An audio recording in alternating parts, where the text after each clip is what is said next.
Nagulat si Uihan Ryan sa pagkakakilanlan ni Sorayang habang si Chagwang nagulat din at hindi makapaniwala na ang kaharap nila ay isang disipulo ng Demon Lord.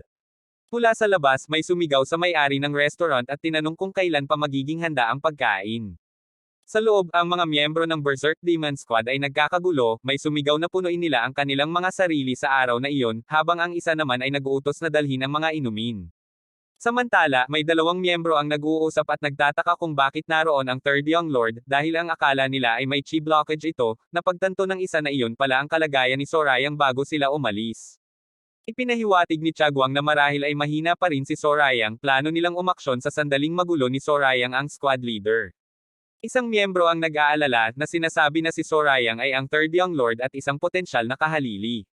Sinabi ni Chagwang na kung ano ang kaya niyang gawin sa isang katawan na bumalik mula sa bingit ng kamatayan, dagdag pa niya, kahit na isa siyang potensyal na kahalili, wala itong saysay kung mahina siya, ganoon daw ang uri ng lugar ang Divine Cult. Ngunit may masamang balak si Chagwang, naisip niya na kung ang isang potensyal na Demon Lord candidate ay matatalo ng isang combat squad, hindi ito makakapagsalita para sa kapakanan ng kanyang reputasyon, naisip niyang magiging masaya iyon. Inanyayahan ni Sorayang si Uihan Ryan na uminom. Sinabi ni Uihan Ryan kay Sorayang na naniniwala siyang alam na nito na magkakaroon sila ng hapunan dito, kaya't diretsahan na niya itong tatanungin. Diretsahang tinanong ni Uihan Ryan si Sorayang kung ano ang gusto nito mula sa kanya.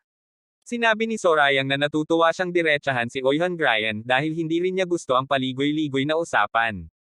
Tinitigan ni Uihan Ryan si Sorayang tila nagtataka at nagtatanong sa kanyang sarili. Inutusan ni Sorayang si Uihan Ryan na sumuko sa Penal Lohol, at sinabi niyang ito ay isang pagkakataong ibinibigay niya sa kanya. Nagulat si Uihan Ryan at tila nagtatanong sa kanyang sarili kung susuko siya, hindi niya iniisip na gagawin niya iyon.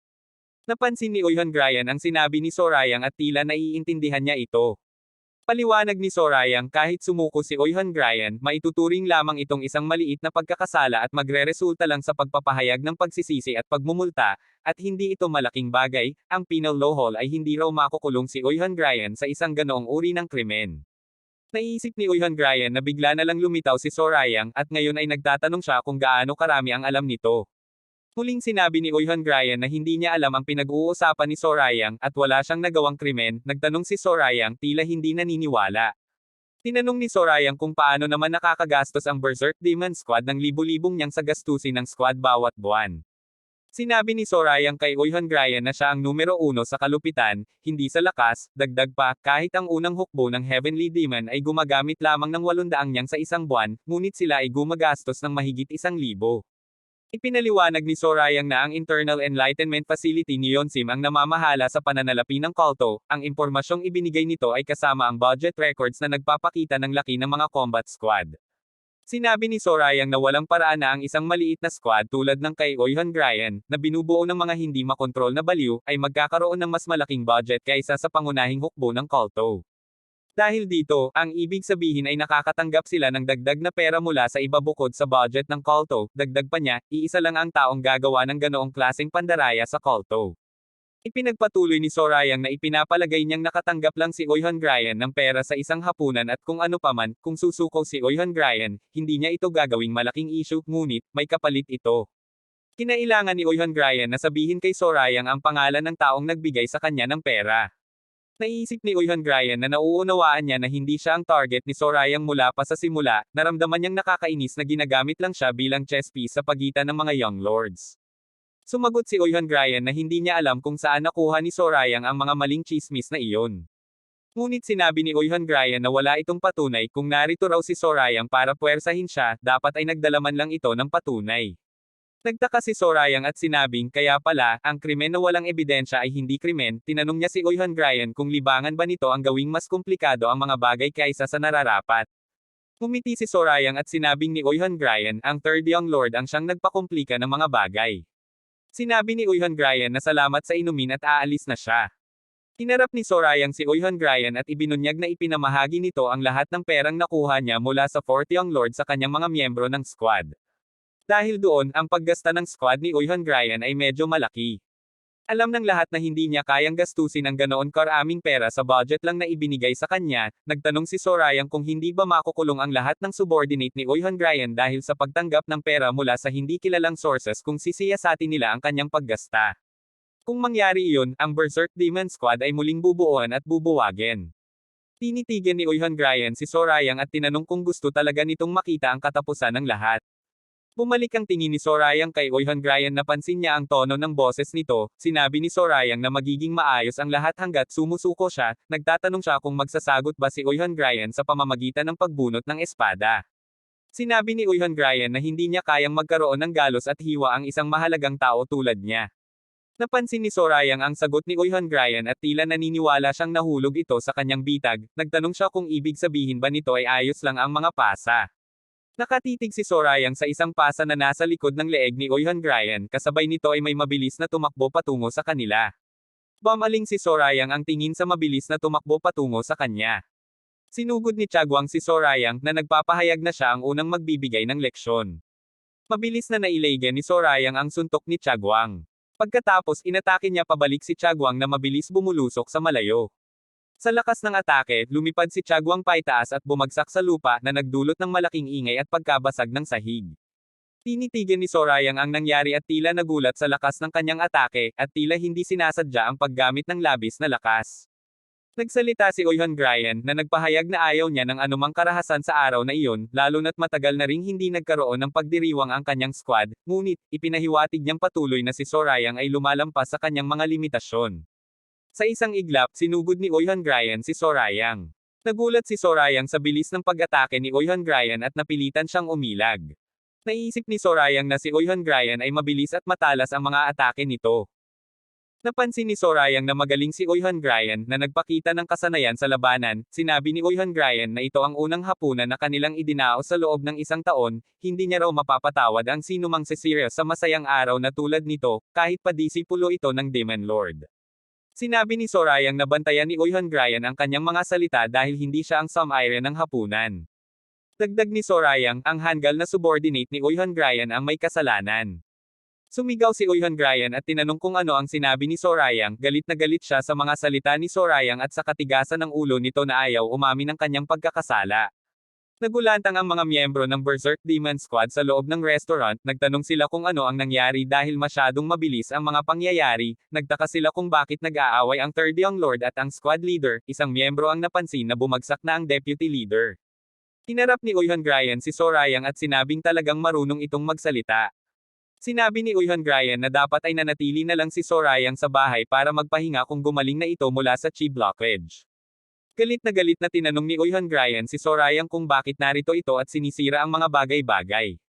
Nagulat si Sorayang sa pagbanggit ni Uihon Gryan ng chi blockage, tinanong niya kung alam ba nito kung gaano nakatagal iyon. Sinabi ni Sorayang kay Uihon Gryan na dapat itong mag-ingat sa kanyang mga galaw, at mabilis siyang nanghanda ng atake, habang sinusubukan namang pigilan ni Uihon Gryan ang atake. Sumugod si Sorayang patungo kay Uihon Gryan na nagpapahayag ng galit at pagtataka kung ano ang nangyayari sa Kolto. Isang malakas na putok ang narinig nang lumipad ang squad leader sa atake ni Sorayang. Nagtagumpay si Sorayang sa kanyang counterattack, tila masaya siya sa kanyang ginawa. Tiningil si Uihon Gryan at sinabi niya na hindi niya alintana kung si Sorayang ang Third Young Lord. Galit na galit si Uihon Gryan at tahasan niyang binyantaan si Sorayang ng kamatayan. Ngumiti lang si Sorayang at may kumpiyansa siyang ipinahayag na handa siyang harapin ang anumang hamon. Sa ibang lugar, may isang nagbalita sa isang Young Lord na tinanong kung narinig na ba niya ang balita tungkol sa Third Young Lord. Sumagot si Yomo na alam na niya, iniulat ni Shinwei hindi maganda ang sitwasyon, lalo na't pumunta roon ang Third Young Lord.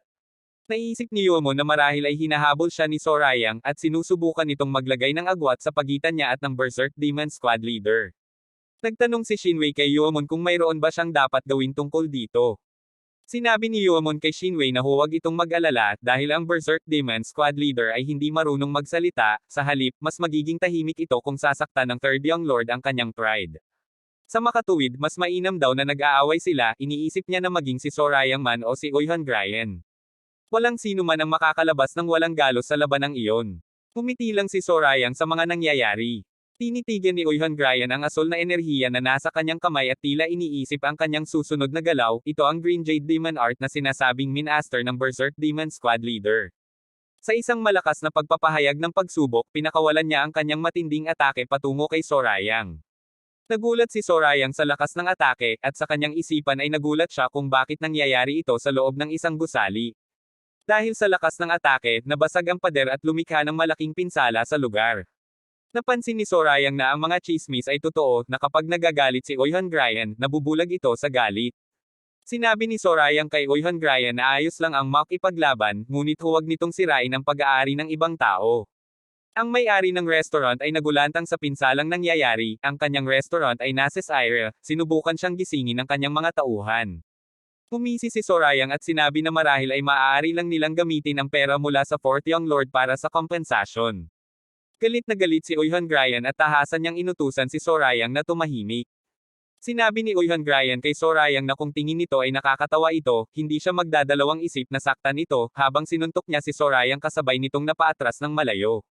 Naramdaman ni Sorayang na malakas ang suntok ni Oihan Gryan. Napansin ni Sorayang na ang follow-up attack ni Oihan Gryan ay napakalakas din. Napansin ni Sorayang ang lakas ng sumunod na atake ni Oihan Gryan.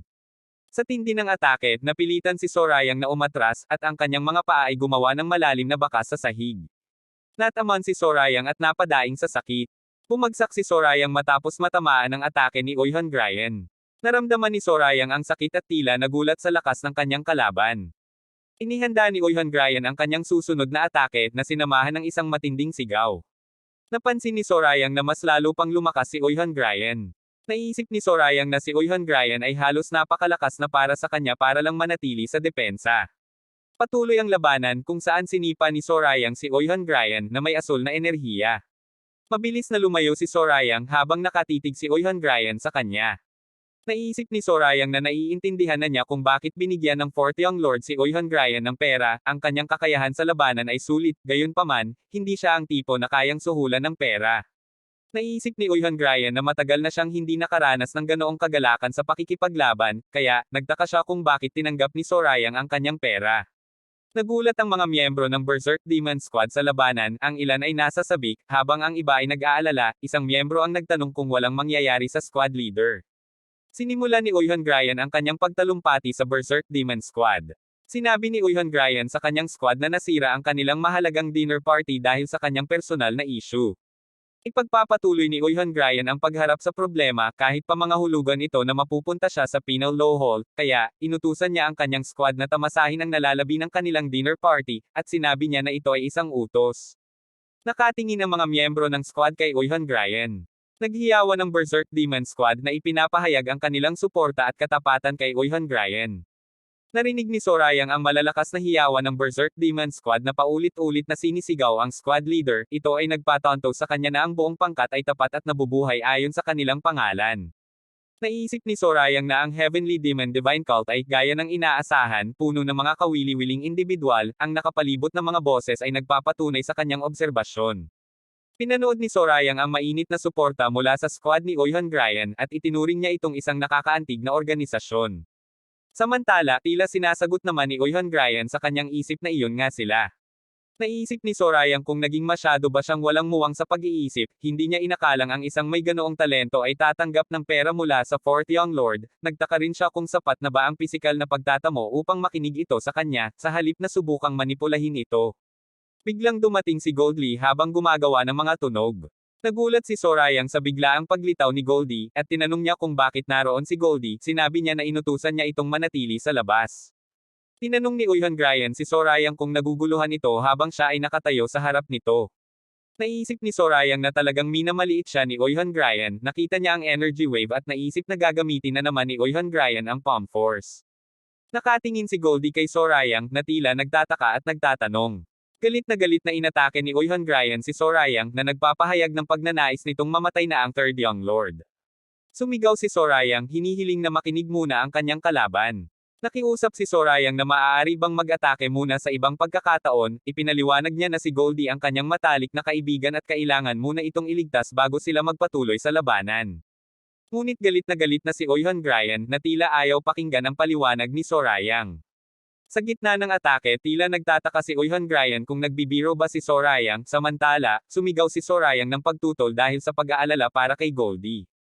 Ngunit si Goldie ay patuloy pa ring naglalakad ng walang kamalay-malay sa ataking patungo sa kanya. Sa matinding pag-aalala, ipinahayag ni Sorayang ang pangalan ni Goldie. Mabilis na kumilos si Sorayang gamit ang Heavenly Net 6 Power Technique, partikular ang second technique, Hypervision. Agad na nasalo ni Sorayang si Goldie. Naisip ni Sorayang na wala na siyang oras para umilag kaya, nagdesisyon siya na. Siya na mismo ang harang sa atake gamit ang kanyang katawan. Ang atake ay tumama sa isang gusali sa likuran ni Sorayang na nagdulot ng malaking pinsala. Mula sa usok, inilabas ni Oihan Gryan ang kanyang paa na tila nagpapahiwatig ng kanyang lakas. Tuwang-tuwa si Oihan Gryan at ipinagmalaki ang lakas ng Berserk Demon Squad leader na si Oihan Gryan na nagtataka kung nakita ba ng iba ang lakas na iyon. Sinabi ni Oihan Gryan na ngayong naasikaso na ang Disturber, maaari na silang magsimulang mag-dinner party ng totoo. Inutusan ni Oihan Gryan ang kanyang mga kasamahan na magsaya ng husto at ayon sa kanilang nilalaman. Samantala, nasaktan si Sorayang at tahimik niyang ipinahayag ang kanyang galit at pagkabigo sa kanyang kalaban na sinabing hindi niya ito mapapatawad.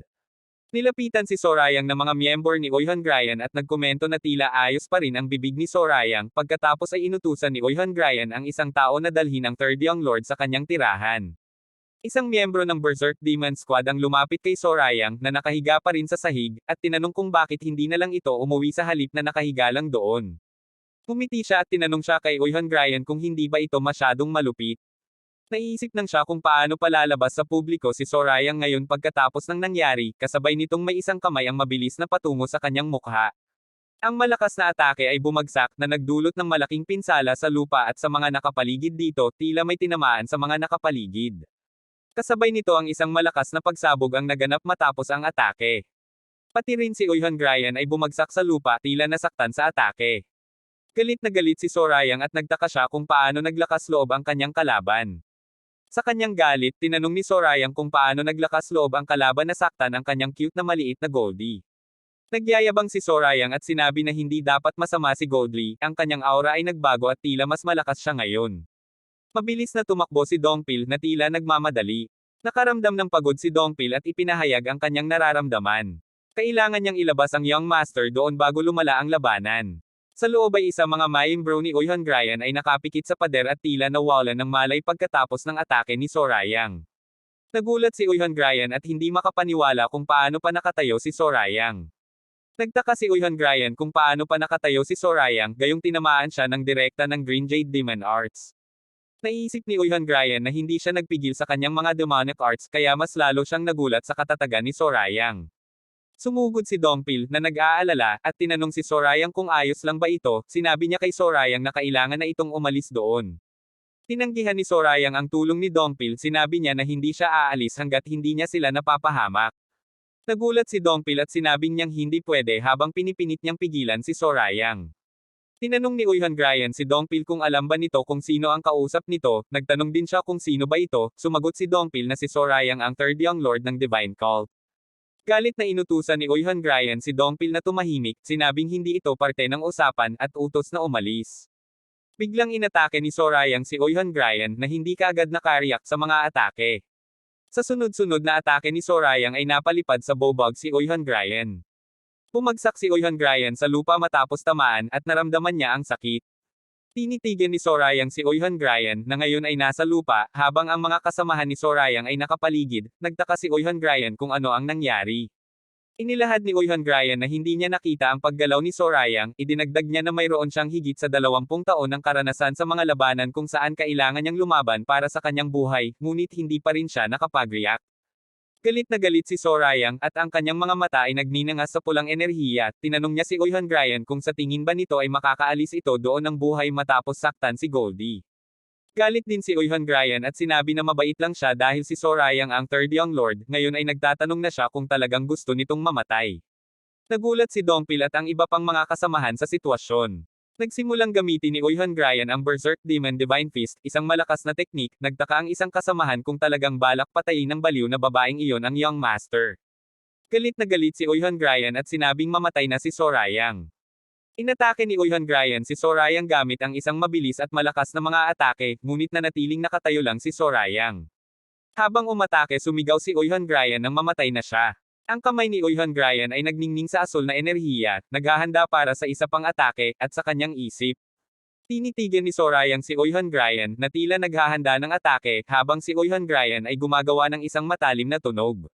Agad na inatake ni Sorayang si Oihan Gryan na nagdulot ng sakit kay Oihan Gryan. Bumagsak si Oihan Gryan sa lupa matapos ang matinding atake ni Sorayang. Tinignan ni Sorayang si Uihan Gryan at sinabi na mabagal ang kanyang mga suntok. Galit na galit si Uihan Gryan at tahasan niyang tinawag si Sorayang na isang maliit na daga. Galit na galit si Sorayang at tinanong si Uihan Gryan kung sino ang tinatawag nitong daga. Sa isang mabilis at malakas na atake, sinagot ni Sorayang ang pagtawag ni Uihan Gryan sa kanya ng daga. Napilitan si Uihan Gryan na umilag sa atake, na tila nagtatanong sa kanyang sarili kung sino pa nga ba ang tinatawag na daga kung hindi siya.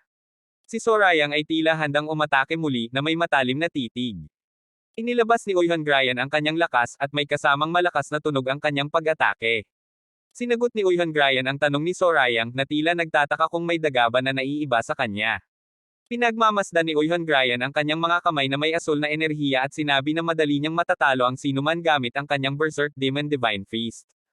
Inatake ni Uihan Gryan si Sorayang gamit ang isang malakas na sipa.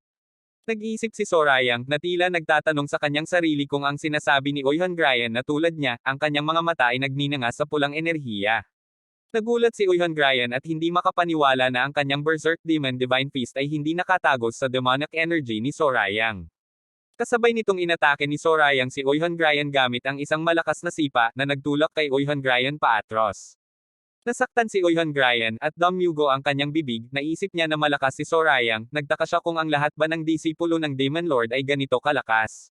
Napansin ni Uihan Gryan ang lakas ni Sorayang na tila hindi makapaniwala. Sinabi ni Uihan Gryan na wala pa siyang nakatagpong ganoon kalakas sa lahat ng kanyang labanan. Naisip ni Uihan Gryan na patuloy na tinatanggap ang mga atake kung ito na ba ang katapusan ng kanyang buhay. Patuloy na dumaranas ng matinding sakit, naisip ni Uihan Gryan na mamamatay siya matapos makaligtas sa hindi mabilang na panganib. Walang humpay na inatake ni Sorayang si Uihan Gryan at sa kanyang isip, nagtaka si Uihan Gryan kung mamamatay siya dahil lamang sa isang maliit na sorrow. Samantala, nakamasid ang mga kasamahan ni Uihan Gryan, naisip niya kung bakit tinitignan siya ng mga ito ng may awa, ito ay nakakahiya. Naisip ni Uihan Gryan kung tila ba siya ay kaawa-awa dahil wala siyang magawa. Si Sorayang, na may matinding galit at pulang aura, ay tila naghanda ng isang malakas na atake, na nagpapahiwatig na ito na ang kanyang katapusan. Si Uihan Gryan, ang Berserk Demon Squad leader, ay nasugatan at tila pagod na.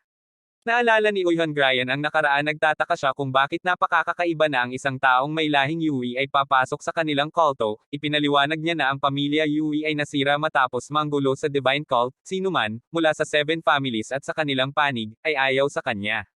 Naisip ni Uihan Gryan na basta't siya ay makakaligtas, hindi mahalaga kung paano siya tretuhin, matapos masira ang kanyang pamilya, pumasok siya sa Divine Cult, inilagay siya sa isang squad na tinatawag na Berserk Demon Squad, na sinasabing isang grupo lang ng mga tao na hindi pinapahalagahan ng Divine Cult. Naisip ni Uihan Gryan na maging sa squad na iyon siya ay binaliwala dahil siya ay isang tagalabas.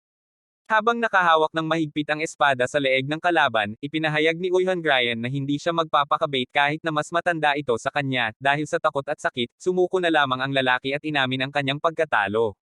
Sa loob ng hindi mabilang na labanan at digmaan, nakipaglaban siya at pumatay ng marami upang manatiling buhay. Patuloy siyang pumatay at lumaban ng walang humpay, sa bawat pagkakataon at sa bawat lugar na kanyang narating.